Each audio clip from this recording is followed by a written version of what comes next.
ये वाला French revolution का पार्ट 2 है। और इस वाले पार्ट में हमने जो लास्ट था उसमें ये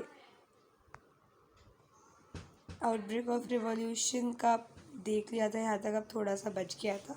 तो मैं ये और वो वाला कॉन्स्टिट्यूशनल मोनार्की वाला टॉपिक ये जो है इसको और थर्ड टॉपिक को डिस्कस करूँगी। सो जो नेशनल असेंबली थी कंप्लीटेड द ड्राफ्ट, यानी कि जो प्रिपरेशन था कॉन्स्टिट्यूशन का वो 1791 में कंप्लीट हो गया था।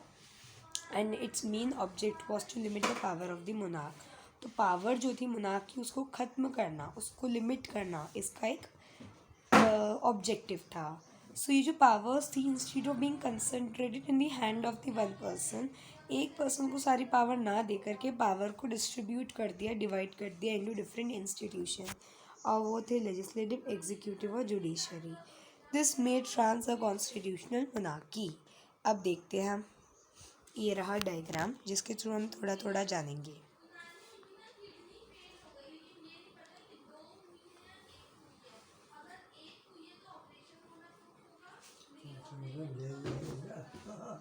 एक्टिव सिटीजन्स 28 मिलियन होते हैं।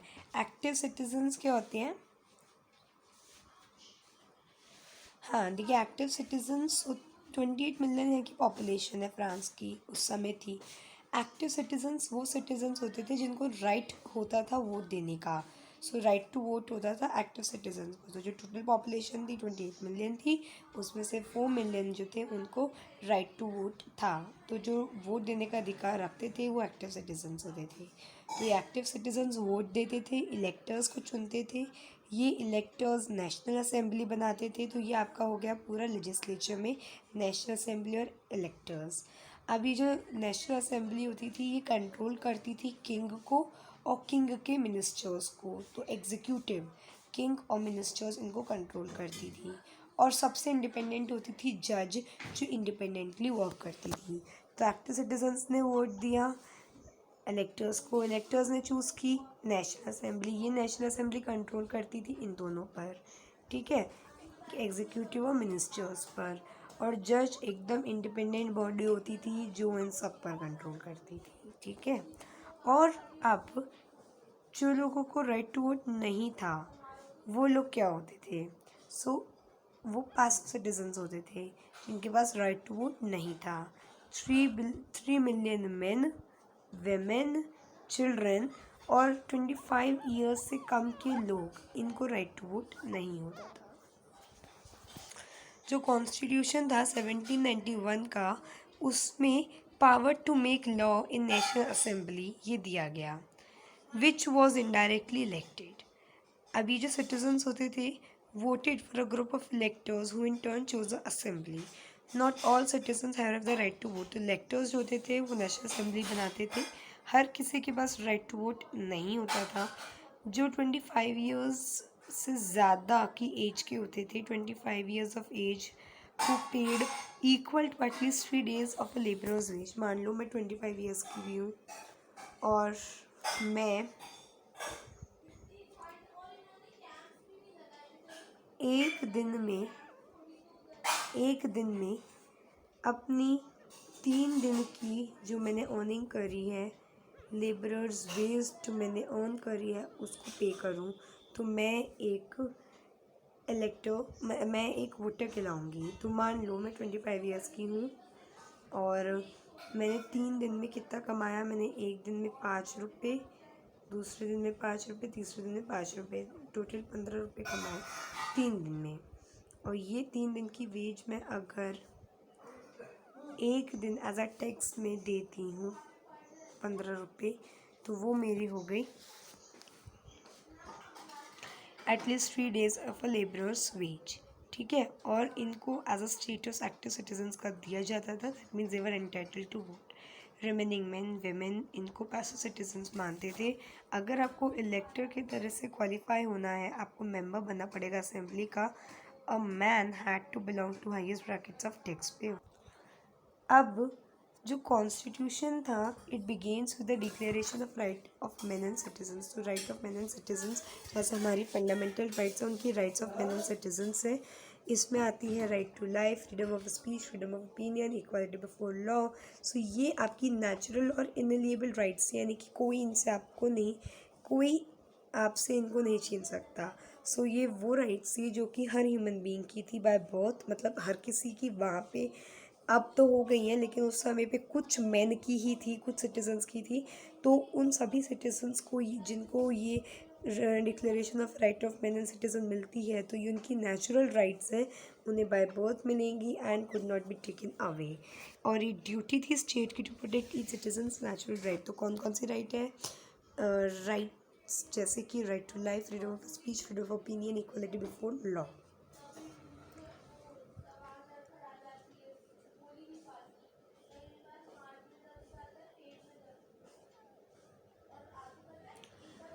अब यहाँ पे देखते हैं रीडिंग पॉलिटिकल सिंबल्स।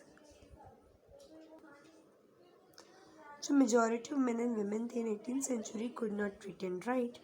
तो जो इमेजेस एंड सिंबल्स थे इनको फ्रीक्वेंटली यूज़ किया जाता instead of printed words to communicate important ideas. जो ये पेंटिंग है बाय ली बर्बियर, ये ली बर्बियर की पेंटिंग उन्होंने बनाई थी। कुछ सिंबल्स है जो कन्वे करते हैं the content of declaration of right of man and citizens. तो देखो, the broken chain, chains were use to fetter the slaves, fetter the slaves यानी कि स्लेव्स को बंदिश में रखना। A broken chain stands for active for the act of becoming free. और broken chain का मतलब है कि आप एक फ्री सिटीजन हो। The bundle of rods of fasces, देखो यहाँ पे खूब सारी रॉड्स का बंडल है, तो इसका मतलब है one rod can easily be broken. एक रॉड है, आप उसको तोड़ सकते हो, बट एक बंडल ऑफ रॉड्स है तो उन्हें नहीं तोड़ा जा सकता है। But not the entire bundle, strength lies in unity. तो ये एकता को दर्शाता है।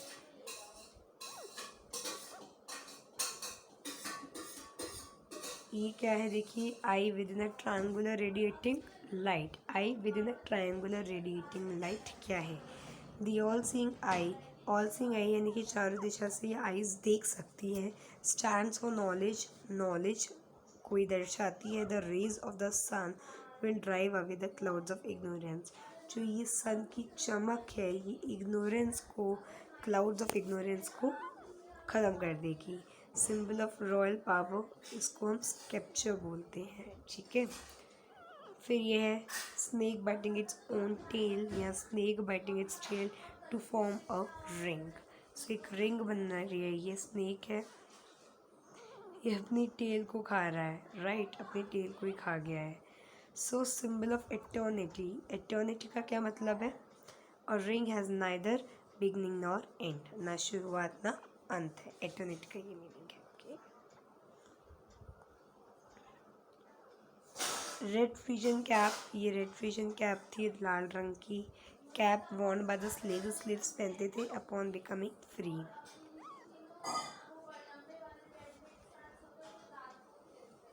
Blue white red, the national colour of France. The winged women, अब ये विंग्ड वुमेन क्या है? Personification of law. एक सेकंड मैंने ये बता दिया, हाँ, ब्लू वाइट रेड तो उनका नेशनल कलर है फ्रांस का, और ये है the winged women, personification of law. The law tablet, law tablet क्या है? लॉ इज़ द, जैसे देखो ये एक टैबलेट है, एक ये टैबलेट है, दोनों सेम है, तो मतलब law is same for all, हर किसी के लिए लॉ सेम है। And are equal before it, और ये सब इक्वल है हर किसी के लिए। France abolish monarchy and become a republic, तो फ्रांस में रिपब्लिक कैसे आती है, वो मोनार्की यहाँ कैसे एंड होती है, तो इसको अब हम देखेंगे। The situation in France continued to be tense during the following years. जो लियो 16 थे उन्होंने कॉन्स्टिट्यूशन को साइन किया था, बट वो एंटर्ड इनटू सीक्रेट नेगोशिएशंस, यानी कि वो डिस्कशंस कर रहे थे, हेल्प मांग रहे थे with the king of Prussia कि हमें आज़ादी दिलवाओ इन लोगों से और फिर से मोनार्की को अच्छे से इस्टेब्लिश करवाओ। जो रूलर्स थे नेबरिंग कंट्रीज़ के were to were worried by the developments happening in the France. तो फ्रांस में रिपब्लिक आ रहा था तो या मोनार्की ख़त्म हो रही थी, तो इन सब डेवलपमेंट से थोड़ा डर लग रहा था फ्रांस के और राजाओं को, और उन्होंने अब प्लान किया कि हम सेंड करेंगे ट्रूप्स को to put down the events that had been taking place since the summers of 1789। तो 1789 से जो कुछ भी हो रहा है इसको ख़त्म करने के लिए हम आर्मी भेजेंगे, वहाँ पे ट्रूप्स भेजेंगे। लेकिन ये हो पाता उससे पहले जो नेशनल असेंबली थी वोटेड इन अप्रैल 1792। 1792 में जो नेशनल असेंबली चुनी गई थी उसका नाम था कन्वेंशन। तो वो जो थी उसने war against Prussia and Austria declare कर दिया। अब कई सारे जो वॉल्टियर्स थे thronged from the provinces to join the army. कई सारे वॉल्टियर्स लोग होते हैं जो कि आर्मी को ज्वाइन करते हैं। This saw this as a war of the people against king and aristocracies all over the Europe. और उन्होंने इसको क्या बोला, उन्होंने उसको as a war of the people against. लोग किसके अगेंस्ट लड़ रहे हैं, किंग एंड एरिस्टोक्रेसीज यानी कि जो रिच लोग हैं of the Europe. Amongst the patriotic song तो जब वो रास्ते में होते हैं लोग तो जो गाना गाते थे वो था मर्सिलेस। ये किसने लिखा था, रॉकेट डीज ने इस गाने को कंपोज किया था and it was sung for the first time by volunteers from Marseilles. तो मर्सिलेस एक जगह है, वहाँ से वॉलंटियर्स जा रहे थे पेरिस में, और पेरिस से वो मार्च मतलब जा रहे थे दूसरी कंट्रीज़ में वॉर करने के लिए। तो मर्सिलेस से जो निकल रहे थे लोग पेरिस में पहुंचने के लिए, तो वो गाना गा रहे थे मर्सिलेस। ओके, जो रॉकेट डीजल ने कंपोज किया था, और पेरिस में वो लोग जा रहे थे। सो जो ये गाना था मर्सिलेस, ये उनका नेशनल एंथम बन गया फ्रांस का। तो फ्रांस का नेशनल एंथम इज़ मर्सिलेस। अब देखो जो रिवॉल्यूशनरी थी, रिवॉल्यूशनरी यानी कि जो रिवॉल्यूशन कर रहे थे, रिवॉल्यूशनरी वॉर्स, जो रिवॉल्यूशन के चलते हुए वॉर्स हो रहे थे, brought losses and economic difficulties to the people. तो लॉस बहुत हो रहा था, इकोनॉमिकली भी बहुत लॉस हो रहा था लोगों को। While the men were away fighting at the front, women were left to cope with the task of earning a living and looking after their families। तो मैन तो बाहर लड़ रहे थे लेकिन लेडीज़ जो थी वो अपने घर में घर चला रही थी ऑन करके। Large sections of populations were convinced that the revolution had to be carried further. कईयों ने कहा कि जो रिवोल्यूशन है वो बढ़ना चाहिए। As the constitution of 1791 give political rights only to the richer sections of society, political clubs became an important rallying point for people who wish to discuss government policies and plan their own forms of actions। तो constitution जो था 1791 का, उसने केवल और केवल political rights दिए थे सोसाइटी के रिचर सेक्शंस को, और जो पॉलिटिकल क्लब्स थे वो एक इम्पॉर्टेंट रैलिंग पॉइंट बन गए थे फॉर द पीपल जो डिस्कस करना चाहते थे गवर्नमेंट पॉलिसीज़ को, और जो प्लान करना चाहते थे अपने खुद के फॉर्म्स ऑफ एक्शंस को। तो लोग सेटिस्फाइड नहीं थे रिवॉल्यूशन जो कॉन्स्टिट्यूशन था 1791 से, क्योंकि उसमें केवल कुछ ही सेक्शन को दिया था right to vote. Large section of population were convinced that the revolution had to be carried as constitution of 1791 give political rights only to the richer sections of society, right. So जो political clubs थे अब important railing point बन गए थे for the people who wish to discuss government policies and plan their own forms of actions. तो जो सबसे important था इनमें से वो था जैकोबिन क्लब। अभी जो था इस ठीक है। सो अब क्या हुआ, जो जैकोबिन था इसका जो नेम था ये convent of S T Jacob in Paris से आया था। So former convent of S T Jacob. तो ये कॉन्वेंट क्या होती है, देखिए कॉन्वेंट भी आपको यहाँ मिल जाएगा, इधर लिखा है building belonging to the community devoted to religious life. तो जो रिलीजियस लाइफ में लोग थे उनको डिवोटेड रहती है। सो कॉन्वेंट थी एस टी जैकोब की इन पेरिस, उनके नेम पे जैकोबिन क्लब रखा गया था। सो women too who had been active throughout this period formed their own clubs। तो जो women थी उन्होंने क्या बनाया था, अपना खुद फॉर्म ऑफ के टाइम में। तो अब क्या हुआ कि women too who had been active throughout their period forms there own forms of clubs, तो उन्होंने अपने खुद की फॉर्म्स ऑफ क्लब्स को बनाया। ठीक है, सेक्शन 4 जो इस चैप्टर का वो आपको उसके बारे में कहेगा। जो मेंबर्स थे जैकोबिन क्लब के belong to mainly to the less prosperous sections of society. तो जो मेंबर्स थे जैकोबिन क्लब के वो बिलोंग करते थे to the less prosperous society और the sections of the society. They included small shopkeepers, artisans, small shoemakers, pastry cook, watchmakers, printers, as well as servants and daily wage laborers। तो shopkeepers हो गए, artisans हो गए, और शू makers हो गए, pastry cook हो गए, वॉच मेकर्स हो गए, प्रिंटर्स हो गए, या सर्वेंट्स हो गए, डेली वेज लेबरर्स हो गए। तो ये सभी जो लोग होते थे ये जैकोबिन क्लब के मेंबर्स होते थे। There leader was Maximilian Robespierre, और इस ग्रुप का जो लीडर था वो था Maximilian Robespierre. A large group amongst the Jacobins decided to start wearing long strip trousers similar to those worn by dock workers। तो जो डॉक वर्कर्स थे वो पहनते थे, डॉक वर्कर्स क्या होते थे, डॉक वर्कर्स पहनते थे लॉन्ग स्ट्रिप ट्राउजर्स, जैसा आप यहाँ देख सकते हैं। Long strip trousers, long strip trousers होते थे लंबे लंबे, है ना, कैपरी टाइप नहीं होते थे ये, बिना नी ब्रिचेस के होते थे। नी ब्रिचेस होता कि नी तक वाले, तो ये पूरे पूरे होते थे। और इट सो ये क्यों पहनते थे, this was to set themselves apart from the fashionable section of society. Society के जो फैशनेबल सेक्शन है उनसे अलग दिखाने के लिए अपने को ये नी ब्रीचेस पहनते थे। ठीक है, it was a way of proclaiming, तो ये एक तरह था एक प्रोक्लेम करने का, the end of the power wielded by the wearers of knee breaches.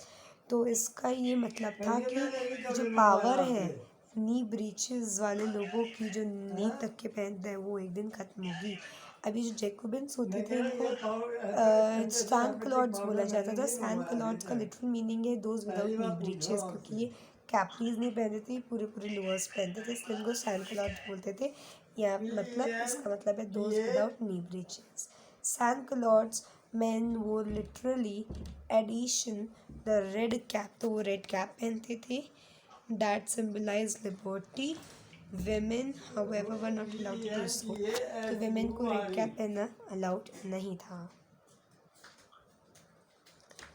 Summer of 1792 को जो जैकोबिन्स थे प्लान एन इंसुरेक्शन, उन्होंने प्लान किया of large number of पेरिशियंस।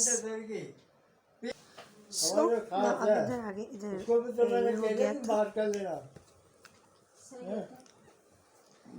In summer इंसुरेक्शन। एक सेकेंड, अब 1792 में ये क्या है, Jacobin plan insurrection of the large number of the Parisians who were angered by the short supplies of the high price of the food। तो जो number of पेरिशियंस थे वो क्या होता है, अब क्या होता है, जैकोबिन प्लान करते हैं कि हम एक इंसुरेक्शन करेंगे ऑफ नंबर ऑफ पेरिशियंस, पेरिस के लोगों का। तो बड़े गुस्से में थे वो लोग, और शॉर्ट सप्लाई थी ब्रेड की, इस कारण ना short supply and high price of the bread. So क्या हुआ, मॉर्निंग ऑफ 10 अगस्त को हुआ क्या, वो स्टॉर्म करते हैं पैलेस ऑफ ट्यूलरिस में, और वो किंग को मिसाको करते हैं, massacred the king's guard and held the king himself as a hostage for several hours.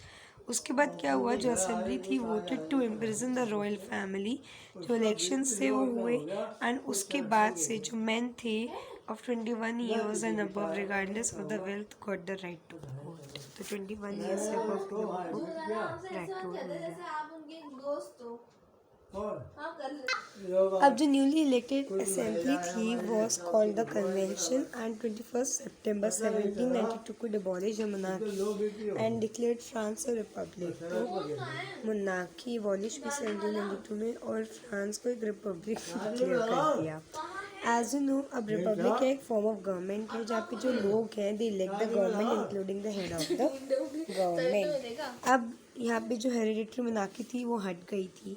अब क्या हुआ, लुईस 16 को सेंटेंस कर दिया गया to death by the court the charge of treason. Treason क्या होता है, ठीक है। सो ल्यूइस 16 को सेंटेंस टू डेथ यानी कि उसको अब डेथ घोषित कर दिया था by a court on the charge of treason, मतलब उसने देशद्रोह किया था इस मारे। सो 21 जनवरी 1793 को he was executed publicly at place de la Concorde। Place de la Concorde पे इसको कर दिया था ट्रेजन और वहाँ इसको मार दिया गया 21 जनवरी 1793 को। अब जो क्वीन थी मैरी एंटोनी, उसके साथ भी कुछ ऐसा ही हुआ उसके बाद।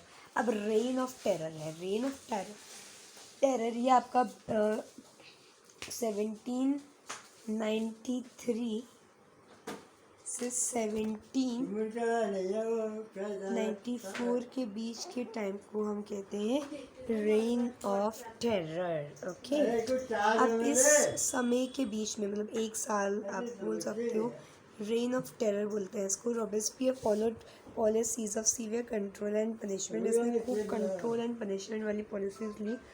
एक्स नोबल्स एंड क्लोजी जो थे members of the other political parties and even the members of his own party who did not agree with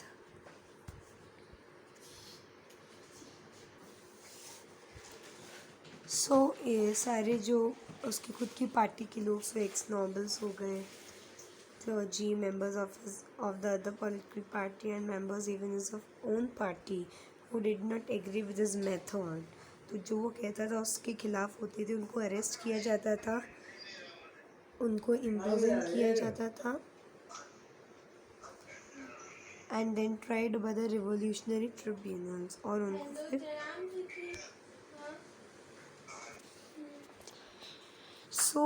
उनको अरेस्ट किया, इम्प्रिजन और फिर उनको ट्राई किया था बाय द रिवोल्यूशनरी ट्रिब्यूनल, मतलब जो लोग खिलाफ होते थे रॉबेस्पियर के पॉलिसीज़ के। So if the court found him guilty, अगर कोर्ट उन्हें गिल्टी पाता था तो क्या किया जाता था?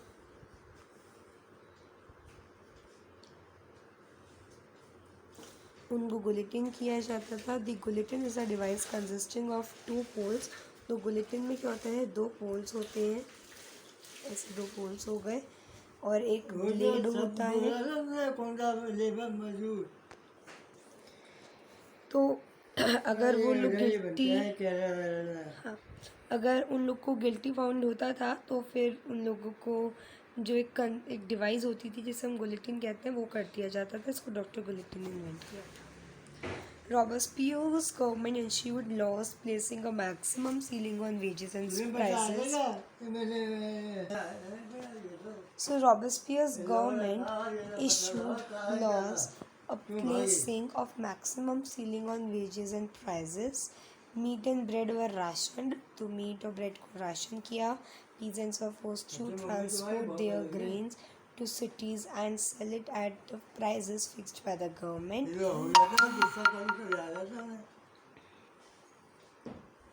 So जो peasants होते थे इनको फोर्स किया जाता था to transport their grains to cities and sell it at prices fixed by the government। तो जो peasants उनको फोर्स किया कि आप जो ग्रेन्स हैं उनको सिटीज़ में ट्रांसपोर्ट करोगे उन्हीं प्राइसेस में जो हमने फिक्स करा है। The use of more expensive white floor was forbidden. तो जो मोर एक्सपेंसिव वाइट फ्लोर था यानी कि जिससे अच्छी ब्रेड बनती थी वो ख़त्म कर दिया गया system. All citizens were required to eat the pain डेजलाइट यानी कि quality bread. Now loaf of made, हाँ सो ये क्या होता है, loaf made of whole wheat, आटे से बनता है ये ब्रेड है ना। So equality was also sought to be practice through forms of speeches and addresses, कि आप किस तरह से किसी व्यक्ति को बोलते हो। तो ट्रेडिशनल मैडम और सर के अलावा सब सिटीजन्स को सब किसी को फ्रेंच मेन और वेमेन बोला गया है ना। सिक्टोरियंस एंड सिक्टोरियनीज। और church were shut down, church को शट डाउन कर दिया गया था and their buildings converted into barracks और ऑफिसेस।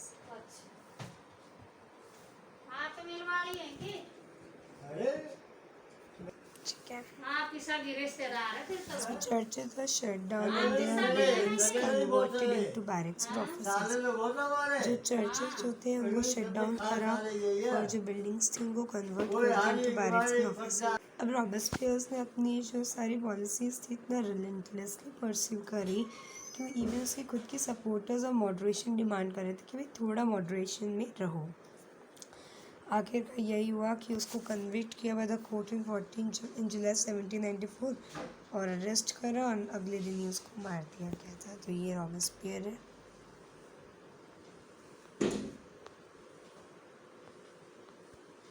अब है डायरेक्टरी रूल्स। फ्रांस जो फॉल हुआ था जैकोबिन गवर्नमेंट का allowed the wealthier middle class to seize the power. तो अब क्या हुआ, जो मिडिल क्लास थी, वेल्डियर मिडिल क्लास, वो पावर में आ रही थी। A new constitution was introduced. तो नया कॉन्स्टिट्यूशन था जो इंट्रोड्यूस हुआ था, which denied the vote to non property sections of society. It provides for few elected legislative council. कुछ इलेक्टेड लेजिस्लेटिव काउंसिल होते थे, these then appointed a directory. फिर ये डायरेक्टर अपॉइंट करते थे और एक executive made up of 5 members. This was meant as a safeguard against the concentration of power in one man. Executive as under Jacobin. तो Jacobins में क्या था, एक ही मैन को सारी पावर दे दी थी, लेकिन अब क्या किया, पावर को डिवाइड कर दिया गया। However a director often clash with the legislative. तो जो डायरेक्टर्स होते हैं वो लेजिस्लेचर्स के साथ क्लैश यानी कि थोड़ा मतभेद कर लेते थे, ठीक है। These then disappointed a directory and executive made of 5 members. This was meant as a safeguard against the concentration of power in a one-man executive as under the Jacobins. However, जो डायरेक्टरी थी often clashed with the legislative council. जो directory थी उसने legislative council के साथ थोड़ा clash किया, who then sought to dismiss them. The political instability of the directory, जो political instability थी डायरेक्टरी की, paved the way for the rise of the military dictators. तो जैसे जैसे political instability जो थी ना डायरेक्टर की, paved the way for the rise of the military dictator Napoleon Bonaparte.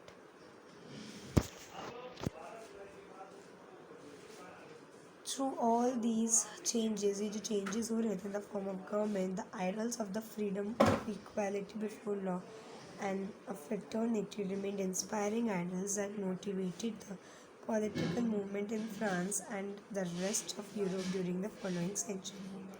So ये सब changes जो हो रहे थे in the form of government, जो idols थे of freedom and of equality before law, ये and of fraternity, ये remained inspiring idols, ये inspiring idols, right, that motivated the political movement in France and the rest of Europe during the following century. Did women have a revolution? So क्या women ने भी revolution किया? From very beginning, women were active participants in the events which brought about so many important changes in French society. So yes, कई सारे जब बहुत शुरुआत से ही जो women थी वो active participants थी in the events which brought about so many important changes in the French society. They hoped that their involvement would pressurize the revolutionary government. तो वो चाहते थे कि जो women थे कि उनकी जो पार्टिसिपेशन है वो प्रेशराइज करेगी रिवोल्यूशनरी गवर्नमेंट को, कि वो ऐसे लॉज इंट्रोड्यूस करे जिससे कि जो women की लाइफ है वो इम्प्रूव हो सके। ज़्यादातर जो women थी थर्ड स्टेट की, उनको क्या करना पड़ता था, काम करना पड़ता था अपने घर को चलाने के लिए। वो सीमस्ट्रेसेस, लॉन्ड्रेसेस या वेजिटेबल्स, फ्लावर्स, फ्रूट्स को मार्केट में बेचा करती थी, और या फिर वो डोमेस्टिक सर्वेंट्स की तरह से एम्प्लॉयड रहती थी in the house of the prosperous people. और जो ज़्यादातर वुमेन थी उनको एक्सेस नहीं था, अलाउंस नहीं थी कि वो एजुकेशन ले सकें या जॉब ट्रेनिंग ले सकें। ओनली जो डॉटर्स थी नोबल्स या wealthier members of the third state की, वही स्टडी कर सकती थी, पढ़ लिख सकती थी कॉन्वेंट में। आफ्टर विच उसके बाद उनकी जो फैमिलीज़ थी अरेंज्ड मैरिज फॉर देम, उनके लिए मैरिज अरेंज करी। Working women had also to care for their families. तो वर्किंग वेमेन को केयर करना पड़ता था अपनी फैमिलीज़ के लिए, दैट इज़ फेच वाटर, उन्हें खाना बनाना पड़ता, वाटर को फेच करना पड़ता, queue up for bread and look after the children. उनकी जो वेजेस थी ये कम थी than those of the men. In order to discuss and voice their interest, to discuss and voice their interest यानी कि अपनी बातों को रखने के लिए जो वेमेन थी उन्होंने अपने खुद के पॉलिटिकल क्लब्स और न्यूज़पेपर्स खुद के बनाए। 60 वेमेंस क्लब्स थे जो कि डिफरेंट फ्रेंच सिटीज़ से उभर के आ रहे थे। जो सोसाइटी ऑफ रिवोल्यूशनरी थी या द रिपब्लिकन वेमेन, ये कुछ मोस्ट इम्पॉर्टेंट क्लब्स थे। And one of their main demand was that women enjoy the same political right as men। तो जो ये दे रखा है कि एक इम्पॉर्टेंट मेन डिमांड थी इनकी, वो ये थी कि लेडीज़ को सभी राइट्स मिले जो मेन को मिली है। अब women were disappointed that the constitution of 1791 reduce them to passive citizens. तो जो वेमेन थी उनको केवल पैसिव सिटीजन्स बना के छोड़ दिया था, मतलब वो राइट टू वोट नहीं दे सकते हैं जो 1791 का कॉन्स्टिट्यूशन था उसमें। अब उनको क्या चाहिए था? Right to vote, to be elected to the assembly and to hold political offices. ये चाहती थी वो कि उनको राइट टू वोट हो, वो भी इलेक्ट कर सकें, वो भी इलेक्ट हो सके टू द असेंबली, और वो भी पॉलिटिकल ऑफिसेस ओन कर सकें। ओनली देन उनको लगा कि उनकी जो राइट्स है वो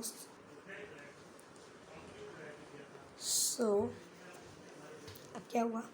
only then they felt that their interest be represented in a new government. अब पहले क्या था, जो रिवोल्यूशनरी गवर्नमेंट थी they introduce laws that helped improve the lives of the women together with the creation of the state school. तो state school की creation के साथ schooling was made compulsory for all girls. अब उनके जो father है could not force them into marriages against their will. Marriage was now made into a contract. Contract मतलब एक जो सिटीजन्स होंगे जिनकी मैरिज हो रही है, जैसे जो भी मैन वेमेन होगा वो एक कॉन्ट्रैक्ट में मैरिज करेंगे to freely and registered under civil law. Divorce was made legal and could be applied for by both men and women। तो men and women दोनों ही उसमें अप्लाइड होते हैं। women could now train for jobs, could become artists and run small offices या businesses। अब जो women का ये स्ट्रगल था फॉर इक्वल पॉलिटिकल राइट्स, ये बहुत लंबा चला। During the rain of terror, मतलब रेन ऑफ टेरर के समय जो न्यू गवर्नमेंट थी उसने कुछ ऐसे लॉज बनाए ordering the closure of the women's club and banning their political activities. कई सारे जो वेमेन थी उनको अरेस्ट किया गया, कई तो थी जिनको एग्जीक्यूट कर दिया गया। Now women's movement for voting right and equal wages continue through the next 200 years in many countries of the world। जो fight थी for the vote was carried out through an international suffrage movement during the late 19th century and early 20th century। अब जो example है political activities का of the French women during the revolutionary years was kept alive as an inspiring memory। It was finally in 1946 कि जो women थी in France got the right to vote। अब ये है एबॉलिशन ऑफ स्लेवरी। इस topic को मैं आपको एकदम एंड में अच्छे से, बहुत अच्छे से समझाऊंगी। ये वाला टॉपिक मुझे मैप के थ्रू समझाना है, इसलिए तो मैंने अभी मैप नहीं लिया है, मतलब अभी ड्रॉ नहीं किया है, तो मैं आपको अभी टॉपिक नंबर 6 समझा रही हूँ। अब देखो, the revolution and everyday life. Can politics change the clothes people wear, the language they speak और द बुक्स दे रीड। तो हम जैसा भाषा बोलते हैं, हम जैसे कपड़े पहनते हैं, तो क्या ये बदल सकती हैं जैसे जैसे पॉलिटिक्स बदलती है किसी सोसाइटी में? अब जो ईयर्स हैं following 1789 in France so many changes in the lives of the man, women and children. जो रिवोल्यूशनरी गवर्नमेंट है took it upon themselves to pass laws that would translate the ideals of liberty and equality into everyday practice। So जो revolutionary government है took it upon themselves to pass laws that would translate the ideals of liberty, equality into everyday practice। अब एक important law था that came into effect soon after the storming of the Bastille in summer of 1789 was abolition of censorship। censorship को abolish किया गया था in old regime all written material, जो सारा written material था और कल्चरल एक्टिविटीज़ थी लाइक बुक न्यूज़पेपर्स प्लेज, ये पब्लिश की जाए थे परफॉर्म किए जाते थे only after they had been approved by the censor of the king. अब क्या था, जो declaration of right of man and citizens थी, proclaimed freedom of speech and expression to be natural right. Newspaper, pamphlet books, and printed pictures flooded the towns of France, from where they traveled rapidly into the countryside. They also described and discussed the events and changes taking place in France. Freedom of the press also meant that opposing views of events could be expressed. तो जो freedom of press थी उसमें ये बोला गया कि जो opposing views हैं उनको एक्सप्रेस किया जाए. Each side sought to convince the other of its position through the medium of print. Plays, songs, festive processions attracted large number of people. This is one way that they could grasp and identify ideas such as liberty or justice that political philosophers wrote about at length in text which only a handful of educated people could read.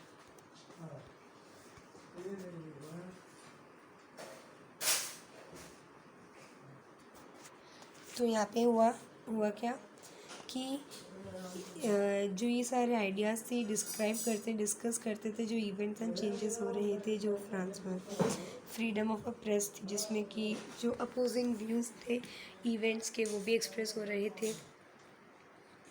Each side meant that opposing views and events can be expressed. और जो side थी, हर side मतलब हर बात के दो पहलू बताए जाने लग गए थे. तो ये आपका टॉपिक इतना हो गया. अब कंक्लूजन, और जो ये है ना ये वाला, इसको मैं लास्ट में ले लूँगी. चलो कंक्लूजन अभी कर लेते हैं. 1804 में नेपोलियन बोनापार्ट जो था वो राजा बना, एम्परर बना फ्रांस का. अब उसने क्या किया, सारी यूरोपियन कंट्रीज़ को कॉन्कर कर लिया, अपने अंडर में कर लिया. और उसने सारे डिनेस्टीज़ को वहाँ पे जो एस्टैब्लिश थी सबको तोड़ दिया और अपनी खुद की किंगडम बना दी. अपनी फैमिली वहाँ पे प्लेस्ड कर दी. अब जो नेपोलियन था उसने अपने को मॉडर्नाइज़र ऑफ यूरोप माना था. उसने कई ऐसे इंट्रोड्यूस करे लॉज जो कि protection of private property and uniform system of weight and measure provided by decimal system, ये सब कुछ उसने किया. इनिशियली जो नेपोलियन था उसको कई लोग लिबरेटर मान रहे थे जो कि सोसाइटी में कोई चेंज लाएगा. बट जल्दी नेपोलियन की गवर्नमेंट जो थी वो हर जगह पाई जाने लग गई थी. और he was finally defeated in Waterloo में जो 1815 में युद्ध हुआ था उसमें उसको हरा दिया गया. Many Nations that carried the revolutionary ideas of liberty and modern laws to the other part of the Europe had an impact on the people long